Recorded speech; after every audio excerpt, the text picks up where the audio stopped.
I'm very deeply grateful to the Golan family for hosting us tonight. We gather here with very heavy hearts, marking the occasion of the sheloshim since the passing of our dear friend Rachel Golan Aryeh ben Rachel Golan, a husband, a father, a grandfather, a very dear friend to every one of us here, a builder, a leader, and a hero. We all feel the weight of his absence, not only here in this Bet Knesset, but in the Shaarey from Yosef Chaim. They also feel his absence there in our community, in our lives. And while we were glad that he had the opportunity to be Zocher to Kever Yisrael in Eretz Yisrael, the truth is that many of us felt a little bit robbed that we weren't able to be there, to give him the kavod acharon, to be able to send him off with a kavod that he certainly deserved. But I am certainly grateful for the opportunity to speak for all of you tonight as we mark this momentous occasion. It's no coincidence that the parasha we read yesterday, which actually was the 30th day of Aryeh's passing, was parasha Ki Tavo, that it begins V'haya Ki Tavo El Haaretz, when you come into the land. And that parasha was not just about going into the land of Israel, it's about arrival, not this physical arrival in the land of Israel, which Aryeh was blessed to return to and to spend his golden years there together with his Eshet Chayil, the beautiful Ilana. But the parasha is also about spiritual survival. Arrival into purpose, arrival into destiny, arrival into legacy. And that spiritual legacy was the story of Aryeh Golan, Zichrono Livracha. In the parasha, it said, V'lakachta mereshit kol peri ha'adama. When you bring your first fruits of bikurim, you should take the first from all of your fruits. It's an act of deep gratitude, an act of thank you. It's not just about agriculture, it's about priorities in our life. Because the Torah teaches us that when you have something special, you take the first and you take the best and you dedicate it to something greater than even ourselves. You dedicate it to HaKadosh Baruch Hu. Aryeh, he brought his first fruits, his very best, everywhere that he went. In the Israeli army, he gave his strength to the land of Israel, to the people of Israel. I remember one Yom Ha'atzmaut, we were sitting here in the synagogue, and we pushed him to talk a little bit. He was, as much as a gibor as he was really a baishan. Pushed him, and finally he got up and he shared his story about Yom Ha'atzmaut, about what it was like in 1967 when he was in the army, when he was part of the group that took Yerushalayim Kodesh back from the Jordanians, when they took back the Rova Yehudi, when they took back the Kotel, when we heard those famous words, Harabayit biyadenu, he was there. And that alone would have made Aryeh Golan a kadosh. But it didn't stop there. We all remember that fateful day, July 4th, 2002. At LAX, he once again, he showed his fact that he was a gibor, his heroism, his strength in the face of terror, with 2 bullet holes going through the side of his shirt. I don't know how he survived that.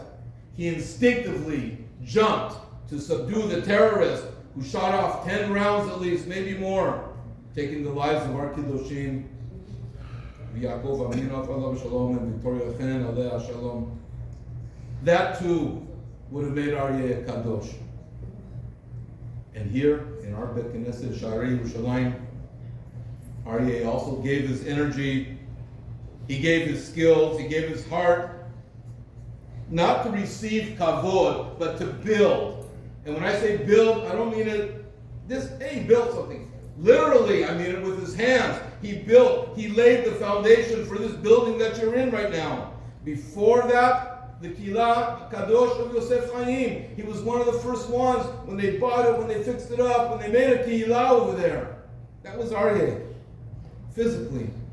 These walls, they carry his fingerprints because he built them.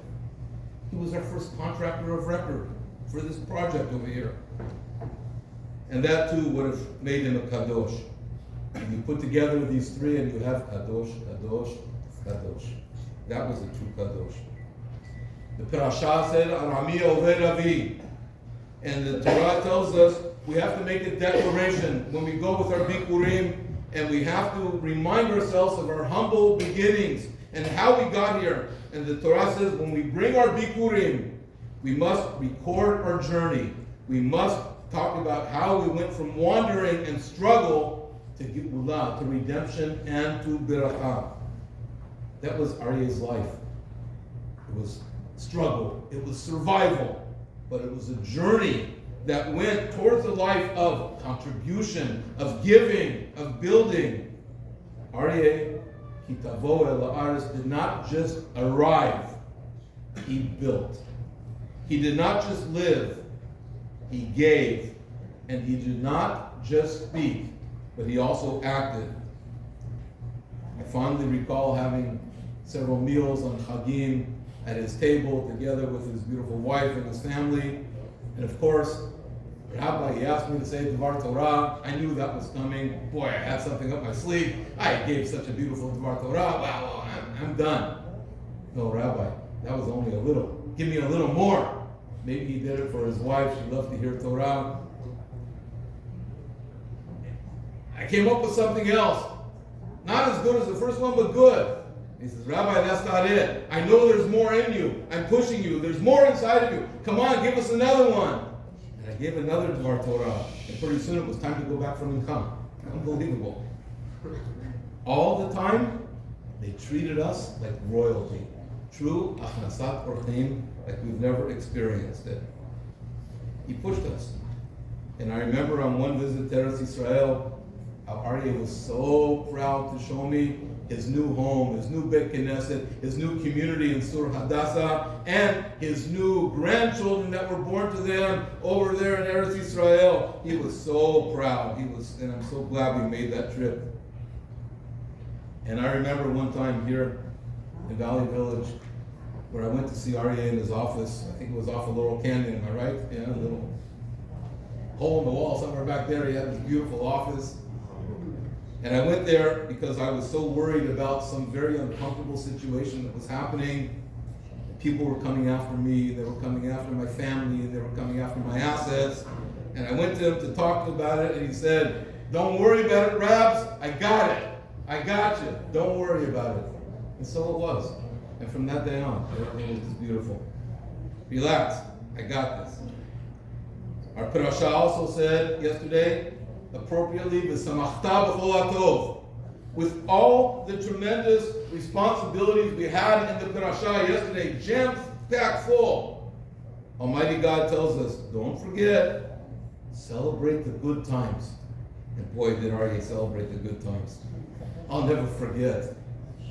I wouldn't allow him to have his son Tal's bar mitzvah party here in the Beit Knesset because he had Tal come in riding a horse.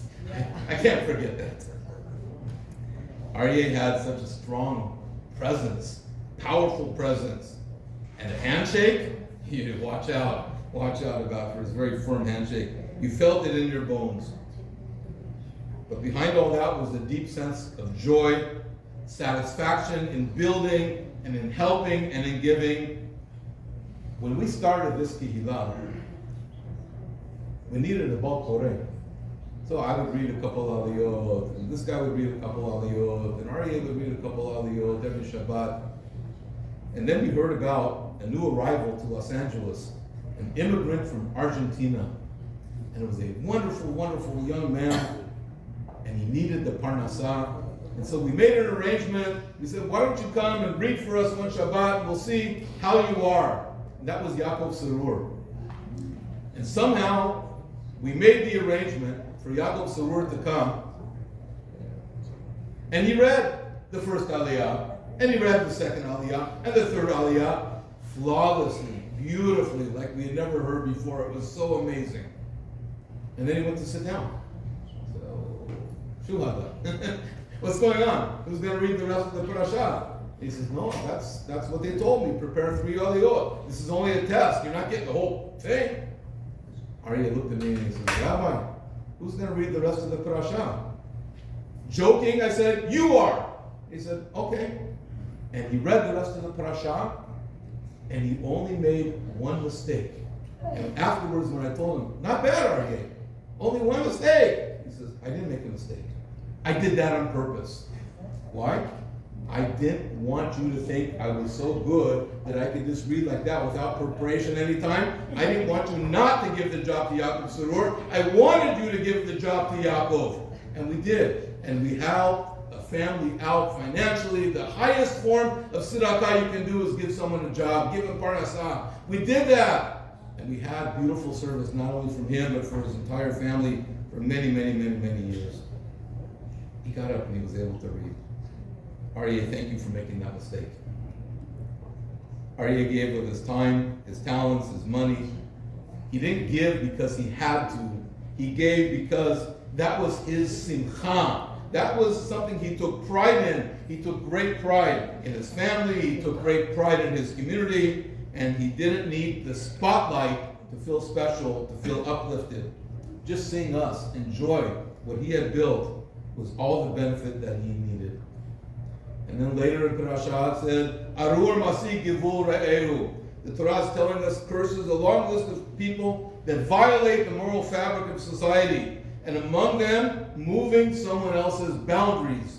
Not just their literal boundaries of their land, but the boundaries of safety, of responsibility, of trust.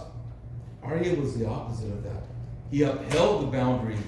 He protected what was sacred, what was kadosh, whether it was the borders in Israel, whether it was the civilians that he didn't even know the others at the LAX, at the LL counter, or whatever it was, the integrity of this community. Aryeh was a man of great honor. Strong, but never overreaching. Generous, but never bragging about it. Courageous, but yet the humblest person that you could ever meet. Finally, the parasha tells us a few things. When you build a mizbeach, when you build an altar, you build that avalim shelemot ivneh. You build that out of whole stones. You don't cut them with a metal tool. Why? Because you know why. Metal is a sign of war, and the mizbeach is a place of peace. Metal symbolizes war and violence. And Aryeh, a man who had been through war, a man who knew how to fight, knew when he had to use the skills, more importantly, to make peace. He took raw materials, bricks, wires, walls. He created a holy space. He also took people, volunteers, neighbors, fellow congregants, and he built the thriving community with his hands, his craft, a place of tefillah. Aryeh Sha'ad Milo Yirah. Aryeh means a lion, and that's exactly who he was. Brave in battle, strong in presence, fierce in his loyalty, protective of his pride, which means protective of his family, his people, and his synagogue. The Midrash teaches us, Hatzadikim, Nikra'im Chayim Afilu B'mitatam. The righteous are called alive even after their death. A large part of Aryeh, Zichrono Livracha, lives on through his beautiful wife Ilana, lives on through his sons Shlomo, Yuval, Tal, through his daughter Liad, his daughters-in-law, many grandchildren, and I don't know if I left anyone out, but all of them. So important in his life. That was the foundation he built. In the wires, in the wall, in the family he raised, in the community. May we all be zochet to carry this forward, his strength, his generosity, and his loyalty. And I just have to say one more thing. Yuvi, I've been watching you for the last several months, if not years. Your dad would be so proud right now. You're here every day. not just for Kaddish. You're here because you're helping to take over a little bit of what your dad was doing. And a little bit is enough for now. That's how you're going to start. Like I told you, Aryeh was our first president, and Aryeh actually selected this name, Shaarey Yerushalayim. He chose it, right? He was there. You were there, you know. And to see you in Bet Knesset, Yuvi and your family and all these friends, dear friends of Aryeh, it warms our heart.